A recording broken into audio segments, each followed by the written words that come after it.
Hello, everybody. Welcome to the WhatCulture Gaming Podcast. I'm your host, Scott Taylor, joined by Ewan Patterson. Hello. Hello, and Ash Millman. Hello. Hello. Now, we thought we would dive in headfirst into the biggest controversy of the current time, which is SpiderMan going exclusive to the... It's a big deal, Ewan. Have you seen social media? The contract. People are really angry about it.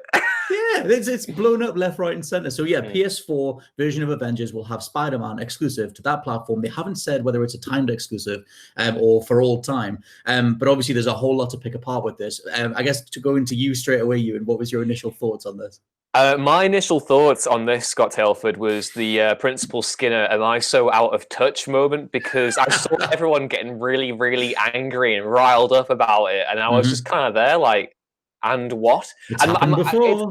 I told you yesterday about like the irreconcilably spicy take I had about all this, and it's that if people are so worked up about Spider-Man being an exclusive character in Marvel's Avengers, if they loved Spider-Man so much, why didn't they fork out the £400 to get the PlayStation to play the whole ass game dedicated towards the character? That might be that might be the dumbest thing I've ever said on camera. I don't know. I'm just literally, I have no litmus test for this anymore. I just found the outrage really kind of disproportionate, and there's a whole weird narrative going on around this game that we can get into later as well if we want to. You mean there's like a whole thing around it in terms of like a lot of people are this is like a side tangent, but it feels like some people are kind of willing it to fail in a way because it is very much like Destiny or an Anthem. Yeah, I mean, I think it's because it didn't have the best first showing, and it was very easily memeable with those weird character models, and the fact that it's not quite found the strength of art design that the Insomniac Marvel games have. I think people seem to think that it's trying to be an MCU thing, even though it isn't. And myself personally, I have definitely not been won over by Crystal Dynamics' visual vision for vision for the Marvel universe. I love a good visual vision. Yeah, visual vision. Yeah, exactly. But I'm kind of the same though. I think it has a pretty naff showing so far. Although the two most recent, they've only done 2 war tables, but the most recent war table so far seems to have turned a few people on it. But Ash, what's your thoughts on multi-platform games having platform-specific exclusive content? I feel like it's splitting the hairs a little bit too much for my tastes. As in, like, if there's something that's either have the game as a console exclusive and then everyone can access everything if they're on the console, or have just everything available to everyone. The console exclusive, like DLC kind of platform, I think is gonna cause issues. And whilst this one isn't so bad, like in general, I think having Spider-Man as a character in Marvel, I don't think it's that bad in general, because it's their IP. They've always tried to capitalize on themselves as the Spider-Man folk. I feel like that suits them. But if it were to continue as a trend, it'd be something that would kind of throw me off, because then anytime anybody got a game, they wouldn't be getting the full experience unless they played it across multiple consoles and had all the different things that come with them. Because as it stands with Xbox players or other players being able to play Marvel and then having the Marvel experience, but not the full one because Spider-Man isn't in it, but then the PlayStation people can have the Spider-Man one. I think it just kind of encourages this whole, you need every console and every variant of it to be able to experience gaming fully. And then that's more, I don't know, I just want everyone to enjoy everything at the end of the day. I tell you what, though, with this, because I think me and Ewan had the same initial reaction in terms of like, it's just exclusive stuff. The industry's been doing this for a long time. And so I've kind of gathered up a handful of different examples when this happened. Because a lot of people are saying like it's a very antiquated, way of doing content rollouts, that you just didn't see that this much this generation. That's not really true. There's been a lot of examples this generation. Even last year's Modern Warfare had their survival mode was on PS4. That's still exclusive to PS4. Red Dead still has PS4 first content as well. Yeah. Like there's like Arkham Knight had some GTA Online. There's a ton. And stuff from last generation too, like Soul Calibur 2 and 4 had characters per platform depending on which one you bought. Go Mr. on. Telford, sir. Yes. I remember the days of when I was really excited for Batman Arkham Asylum, but I couldn't play as Joker because that was a PlayStation 3 exclusive. And so I remember that. I still haven't gotten over that. Well, so hold on. Think about how that makes you feel, Ewan. How does that make you feel? And all these people are having that moment again. Right, here we go, right? I was 12 when I had that issue, right? I'm a grown-ass man now, and I'm not going to say that this whole thing isn't crappy, because at the end of the day, I want everyone to play the full game. I think it is fundamentally crappy that people can't, But it's not surprising to me because there is so much precedent that has gone into something like this. And that's the thing that kind of weighs on me in the sense that people are so shocked by it. You know, we already had a full PS4 exclusive Spider-Man title. Now Sony, if he was ever going to appear in the Avengers game, that was all. I think we've had actually conversations about this. When we were talking about whether the game could connect to Insomniac Spider-Man. And I think myself or Josh must have spitballed the idea that maybe Spider-Man could be a PS4 exclusive character a few years ago. What have you done, you? And you set it all in motion. Maybe that's why I'm not guilty about it, is because Sony had just given me all the royalties. But yeah, I don't know. I think without precedent, it can be very frustrating, but this doesn't seem as surprising or as shocking or as, you know, whatever outrageous kind of thing people are calling it right now. I just don't see it that way. I was going to say, do you guys remember when Peter Moore, who I forget who he was working for EA for a while, but and then he worked at Liverpool. Microsoft. He's just left Liverpool now. That's my other fun story. Mr. Peter Moore, though, back when GTA 4 was coming out on the 360 and everything, he got a GTA tattoo and he slowly rolled his sleeve up at E3 to reveal this GTA tattoo because the 360 got the GTA 4's DLC a year in advance before the PS3. And I remember that being one of the first major, oh my God, it's a really important IP and you guys have secured this thing, and everyone being extremely gutted about it. But yeah, I don't know if I'm just desensitized to the fact that this is a fact of the industry. Like, Ash, do you feel the same way? Like, in terms of just being, this is just something the industry does? Oh, it's definitely something the industry does, but I feel like kind of in the age where they're saying for the player and all this sort of thing, it does not feel for the player, it feels like for the business. And as someone who's played... player. But yeah, you know what I mean, though. Like, you know, as someone who's played Xbox a lot and had like the Xbox 360 generation, all that sort of thing, I feel like someone who's had that side of it, where I'm like, oh man, everything sucks. I don't have a PlayStation. It is gutting when you've like shelled out a lot of money for a console that you then can't use to its fullest potential because of exclusive content. But that is just the way it be. Sometimes it's the other like flip side to this. Things have to make money. That's to be a reason to buy a specific thing. It's why like Apple has a market and Samsung has a market, because you go for different features. I think it's a little bit different when people are personally connected to characters and stories, and that makes the whole thing a bit more heightened. But at the end of the day, like, absolutely, it is just an industry thing. It's an industry thing that happens. People get exclusive content, and you've got to make your choices, weighing up the pros and cons. Not everybody can have everything, unfortunately, unless they're a PC gamer. But even then, they don't get everything either, to be fair. They say they do, but they don't. All those spreadsheets and sliders. I think it's worth pointing out in this case that the pre-orders for Avengers have been open for a couple of weeks now. So I think it's a very small amount of people that would have both systems and would still then choose to pay to play on Xbox, because they're the ones that are being directly stiffed by this. If they are then also a huge Spider-Man fan.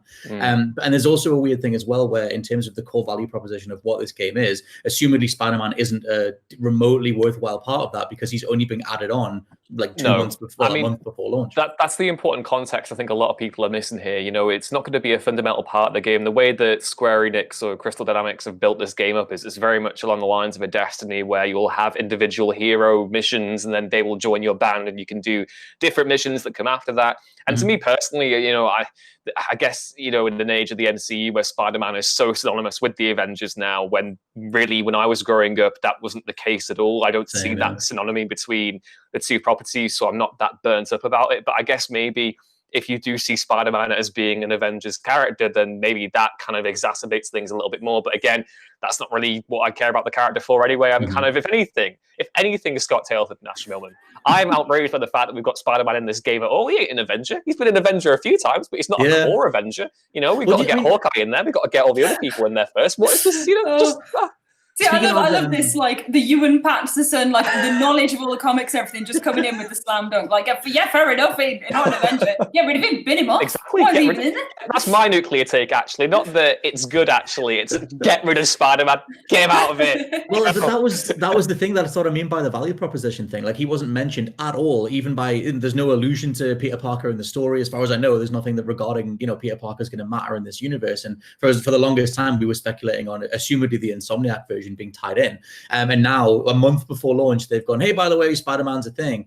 And even in relation to the way Sony handled Spidey, like, they have the movie rights or whatever, but on the game side, Spider-Man's already been in Ultimate Alliance 3, so assumedly Sony are the ones getting in touch with Crystal Dynamics, sorting something out along the way, or the ones coming in at the end going like, actually, we're going to secure that character that you maybe had in development for multi-platform at one point. they would have had to have him in development for multi-platform at some point. Yeah, I mean, the only other possibility the only other strategy that I think might have been tabled at Sony would have been, can we go out and get Spider-Man, Mom? And it's like, oh no, we have Spider-Man at home, and it's the Crystal Dynamics Spider-Man. That could be the only other strategy that I could think would be, we'll give them that, and that's very cruel of me, because I'm actually, I'm tentatively optimistic about this title. But there's no getting away from the fact that Spider-Man is and I guess that's the sticking point, and the reason why I got a PlayStation 4, apart from the fact that the 2013 Xbox One showing was so dreadful when they first demoed that console, was mainly because of Spider-Man as well. Like, I really, really, really wanted to play Spider-Man on the PlayStation 4. I think if that had been on an Xbox title, I would have been absolutely gutted, because then I would have had to fork out money to get an Xbox, because that character is such a pivotal and important one. So I guess the actual mainstream appeal of Spider-Man is very important to factor in here, as opposed to other stuff as well. Yeah, that's one massive thing that I wanted to highlight, is that Sony for the longest time have wanted to make Spider-Man a PlayStation character, quote unquote. Like back with the PS3's font was the Spider-Man movie font, and they obviously they have their own exclusive game, and they include Spidey in the PlayStation Studios sizzle reels when they put them out before, like as part of their live streams and stuff like that. I don't think any of us think of Spider-Man as a PlayStation character at all. I do after talking to you guys about it, but like before I was like, what's this deal with Spider-Man? Then was like, oh yes, Sony own all of the films and do all of the Spider-Man content. Of course he is a Spider-Man character. But that is like an effective thing, because to me it's like, it feels too try hard, and it feels like, I don't know, for me I'm like, it's a Marvel character that you've licensed, but that's just me. Yeah, I mean, I think that's a fair thing to say. Sony don't own Spider-Man; they just own, the on-screen rights. And through their negotiations with Marvel Games, I imagine that maybe their deals with Marvel Studios will have helped them out in some way there as well. They have managed to procure Spider-Man as an exclusive title for, Insomniac Games, and make that a first-party offering. And, if you're Marvel Games at this point, you're approaching this from the perspective of, what do we want, instead of where it was like with Disney and EA, where they basically gave that publisher and the studios carte blanche to do whatever with Star Wars. Marvel Games have very much looked at the thing and gone, well, on a case-by-case basis, what is going to serve Marvel Games best. And at this point in time, obviously it stands to benefit Sony as well.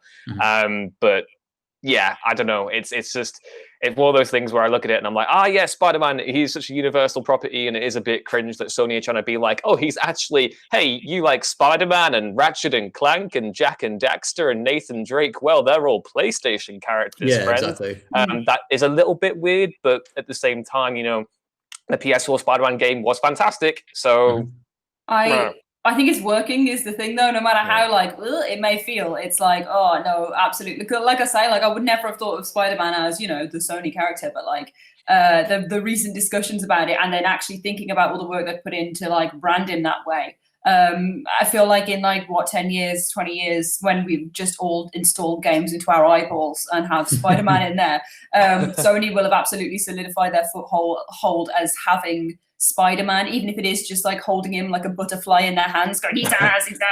That's what it feels like. But I think they are doing it well, and I think that the way that they are treating the character with love, and the game they've put out, everything that they've put out around it has always been done with care and passion and reverence for the character. So I think you can't really besmirch them for wanting to continue with that. It is just a shame that he's being cornered off from other markets that love comics and games, but are just, unfortunate Xbox players, as it's so big.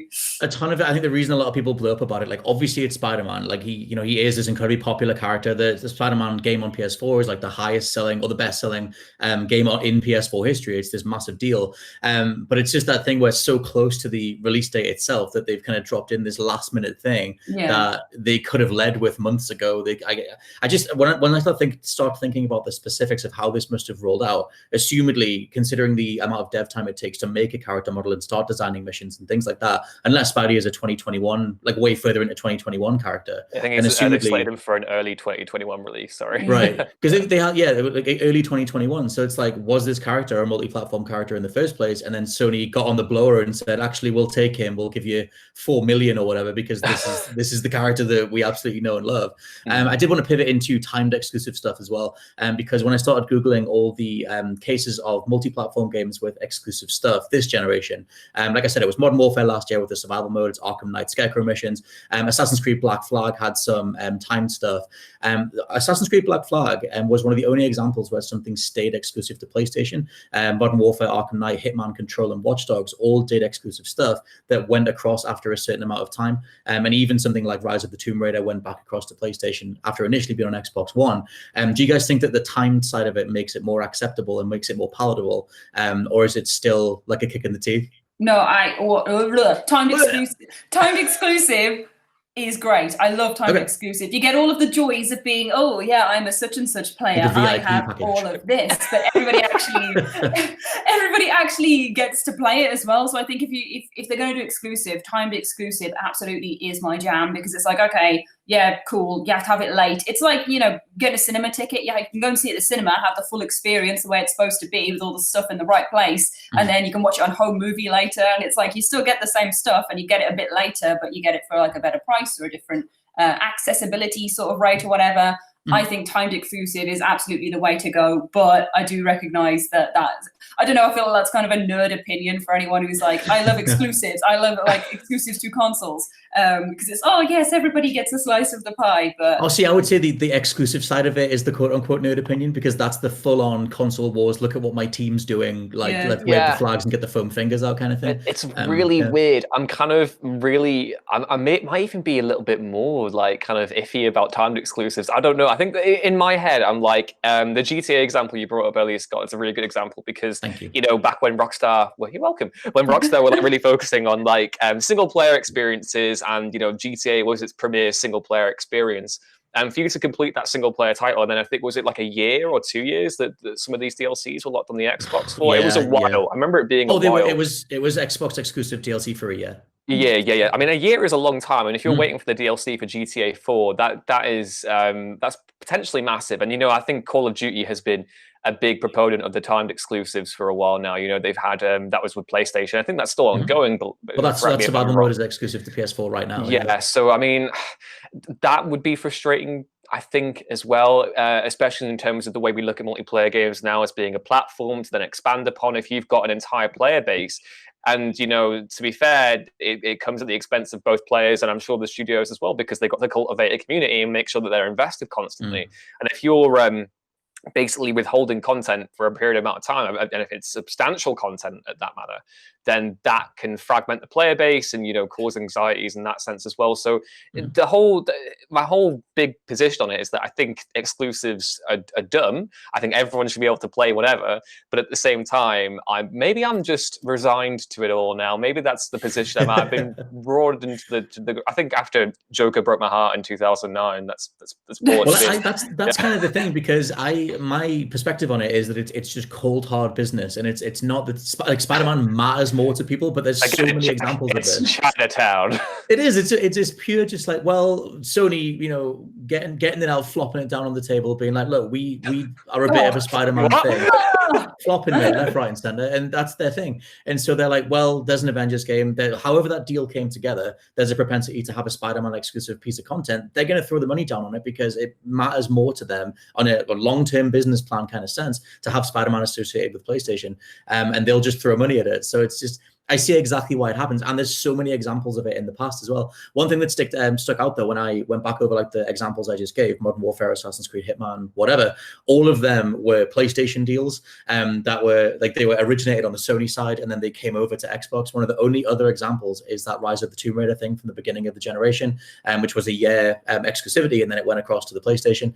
So Sony are very much, you know, they play into this stuff, but I think you look at the sales lead that they have, and it does seem to work, like on a brass tacks level of just saying, look, if you want to play this, you got to go with PlayStation. I think like having a pure exclusive is the difference between a timed one. A timed one encourages people to stick with whatever console they want until, like, if they can wait. Until it comes around. Whereas I think PlayStation are very on the ball with having like, no, this is our home brewed content and it is exclusive, full stop. And it is like the good stuff as well. Like, you know what I mean? Their exclusives are mad. They're what convinced me to get a PlayStation and stuff. If they weren't exclusive, perhaps I wouldn't have got one. So I think they are smart and they know what they're doing. But they I guess breeding exclusivity and having it as a business format where people buy into it because they want these specialized exclusive things means they then have more money because of that to put back in and make really good exclusive things that are exclusive, because you're putting money into a brand that cares about what it's making and to offer these exclusives.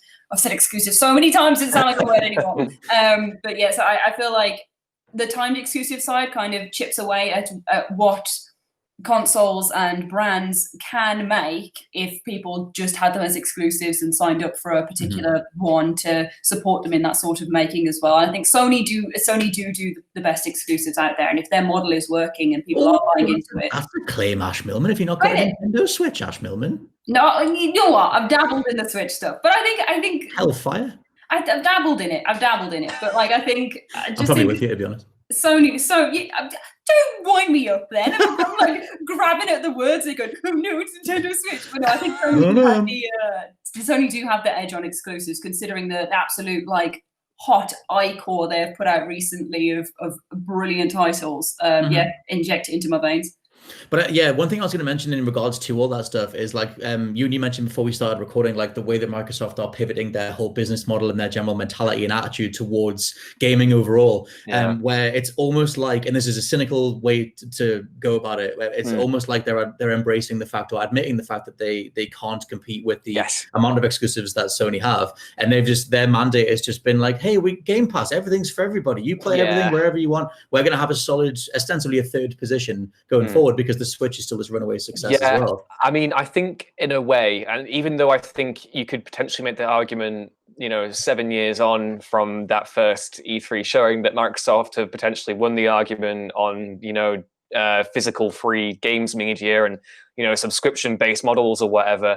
Equally, I do think they're still paying for the mistakes they made with the Xbox One right at launch in terms of not having a strong first-party lineup, in terms of all the other kind of, missteps that have been made along the way. And I can already tell people are going to be really angry about this. Like, oh, Ewan, why are you so mean against Xbox? I had an Xbox. I had an Xbox 360. PlayStation just won the argument for me this generation. Right. And I still think that, if we're talking about how Microsoft are looking to adapt their platform going forward, despite, investing, a sizable chunk of cash in getting more first-party studios and developers under their belt, I do think it might be the case that they've looked at this and gone, well, we can't compete with the first-party offerings that Sony have got right now. Halo is our big thing, but is Halo still going to be as big a pull with Halo Infinite and what we're doing right now? Everything they do, apart from the Games Pass and stuff, it seems more reactive than proactive. I don't know if that's the correct way to go about it. But it's a case to me that I do wonder if maybe they've looked at this and gone, well, we don't have a SpiderMan, we don't have that marquee narrative single player title on the lines of The Last of Us or an Uncharted or something like that. We don't have anything that really demonstrates the system all too well. And these, if you're going to talk about like brand and exclusive titles and mascots or whatever, these issues with the Xbox go back like 2 generations. It's just a case, to me right now, I think they are now definitely pivoting in that way of going, oh, we're for the gamers. You thought Sony were for the gamers? But friends, we're the gamers. We're the real gamers here. Look at them trying to, lock all this content. They're holding Spider-Man hostage. Let us forgive them. That's basically what kind of the narrative going right now, where, we can cross-play and all sorts of different things. And I can definitely, it's an interesting narrative to see play out. I have no stake in the game either way, but yeah. They are 100% playing for the living room, for the wider play. I mean, Phil Spencer said their main competition is Google and Amazon, and they just want to be, they want to be the brand that you go to, like play some Xbox and it's an app on your TV or whatever. And that means that that idea of like going for exclusives and the old school stuff and mascots and things like that, that would assumedly be old school or would assumedly be antiquated in some way. But the way that it's all rolling out and the reception that's out there, and having talked to people in real life as well as on social media, I haven't seen anybody say that they're doing well. Like it might meet out over a long enough time period where you get that big piece of that casual market, but the people who follow the industry are very much looking at PlayStation instead. Ash, I was gonna say we've both had both systems. Is that the same way that you've kind of found it? I think you've kind of got to question the people like that we are, obviously, like gaming journalists, people who are very invested in games and new stuff coming out. And then there's a big portion of people who like watch this content and like are very engaged with the games industry. And then there's a big portion out there who are just very much will pick up a game and not know anything about it because they like the cover, or it's just a little casual thing they can play with family, or they're just trying it out for the first time. There's loads of like casual dip in dip out gamers that aren't going to be like hardcore, know everything that's going on. I think Xbox having a space for that obviously is going to be our reaction and our like influence over this sort of thing, as in like what people are saying to us and how we perceive it and stuff is going to be different from the person who just has an Xbox with a bit of dust on it that they whack something on every now and then. But as someone who has had both systems and like been a casual gamer, been very invested, like been all over the shop, PlayStation absolutely like scolded Xbox this generation. I like Xbox and I love it as an entertainment system, but that is absolutely what I use it for. I use it to go on Games Pass and play some things that are now free, and I can have a little, we'll pay for the Games Pass subscription and have what I want out of there. Go into that, and I use it for Netflix and Shudder and Amazon Prime and all my video apps. If I want to just do something that's not really like intensive story-driven gaming, I'll put it on the Xbox. If I want to play a game where I want to like dive into something, commit myself to doing some gaming for the evening, I'll put the PlayStation on. And I think that's absolutely where the market is splitting and the different avenues they're going down. And I think that really works for both their brands as well. Some people might look at it as a bit like, oh, Xbox are giving up, they're failing. But I think they're just changing their narrative and changing their story. It's not they're not in the same race anymore. It's not the game that they're playing anymore. I was going to say, where do you guys think, the way that we're going to go forward, where Xbox really aren't assumedly going to compete on this front, and Sony are the ones putting so much money into exclusive stuff, even on multi-platform games? Do you think that is antiquated, or do you think that just is the way the industry is? That if you're one of those companies and you want to compete on that level and make that much money, you need to invest it in ways that force people onto your platform? I don't even know anymore, Scott. As I said earlier, I had the Principal Skinner moment last night where it was like, am I so out of touch? And then went, no, it's the gamers who are wrong, because genuinely I can't wrap my head around why this is generated. I mean, I do understand why it's generated so much fume, but at the same time, I'm just like, come on, it's games. Come on, this is how it is. And what they do. The interesting thing for me here, we're talking about the two diverging paths that Microsoft and PlayStation are going on. It does. The interesting thing for me is that I feel as though Xbox are trying to apply the lessons that PlayStation used so successfulally at the beginning of the last generation. And by that, I mean, we looked at the Xbox One when that first got announced as being anti-consumer, completely out of, step with what, players wanted in their game. And you had that very famous PlayStation advert where, after Microsoft detailed the 50-point steps to trading a game with your friend or whatever, they had that really great advert where it was just the two lads, just, here's how you trade a game on PlayStation 4, here you go. And I feel as though it's interesting how Microsoft are now positioning themselves as, okay, well, let's make our platform as accessible and easy to use as possible. Let's make it as quote unquote pro gamer as possible. So I don't know. I feel as though I still think PlayStation I think Sony have stolen such a big march over Microsoft this past generation. And my only anxiety over potential exclusive stuff is that then kind of widens the gap a bit more. But then again, obviously, Microsoft are definitely doing interesting new ways to try and carve out a new position in the industry. So it's a case of waiting to see how that'll pan out. But at the same time, I think I agree with both of you guys. I mean, I don't really see. Again, maybe I'm just in my little PlayStation echo chamber. I don't know. I don't see. Nothing about the Xbox currently appeals to me, apart from the fact that the online service is still the premier online service for consoles. It's absolutely ridiculous, the online stuff they offer. I think they have really cornered that market, and if they continue to put effort and energy into that, there will be the guys for that. I feel like kind of, you say it's like for the gamers or whatever, the little cough that you gave, Ewan. I feel like Xbox are kind of for gaming, like as like a spectrum of like, dip in and dip out of games, and then PlayStation is for the gamer, like as in people who want to really like if you want to go between the little two, like the T-shirt with the arrow pointing upwards, gaming and gamer, because I feel like one is the broad spectrum of the pool of gaming that you can swim in, that you can bless yourself with the waters of, and like Yeah, pop out again. And then PlayStation is like, oh, you're serious about this? Well, we got some serious stuff for you. PlayStation's like the jacuzzi. It's like the bit in Empire Strikes Back when Luke lops off Darth Vader's head, and it's actually him staring back at him. That's me right now.